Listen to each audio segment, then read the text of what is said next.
para mas madali tayong magka-income dito sa ating mga Reels videos, ay ito ang gagawin natin mga idol. Tara na! Unang gawin natin, tap natin ang Facebook and then click natin profile natin. Then dito sa more, click more. Kung makikita natin ay mayroon Reels. Click natin Reels. Then, ito na. Click natin Needs Review. Hintayin lang natin. Oh, yan na. Nakikita na dalawa ang aking video na needs review or mayroong nakamute, muted ang music kasi nakagamit tayo ng copyright music. So, i-click lang natin ang video.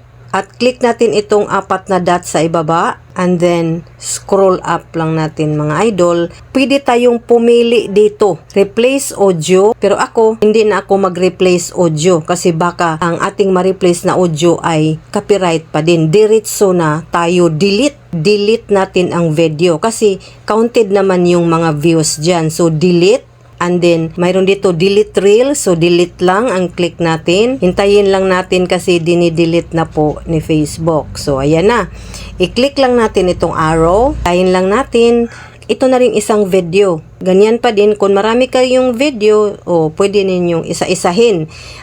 Sundin na lang din itong apat na dot. Tap and then scroll down. Then delete. Then delete reel, delete pa din, and then hintayin na naman natin hanggang ma-delete yan. So, arrow, pindutin natin ng 2 beses ang arrow, and then back na din sa arrow, and then, ayan na, wala na ang needs review. Kikita natin, wala na. So, okay na. Goods na ang ating Reels. Okay na yan. So, ganyan lang mga idol. Kung titingnan natin muli, tap na again ang ating Facebook and then ang ating profile, click na naman ang more at ang Reels. So, wala na.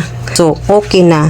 Yun lang mga idol. Kung nagustuhan ninyo ang ating tutorial ay paki-like, comment at paki-share na din para maraming makaalam sa ating video mga idol. Maraming salamat at abangan ang susunod kong mga tutorial. Okay.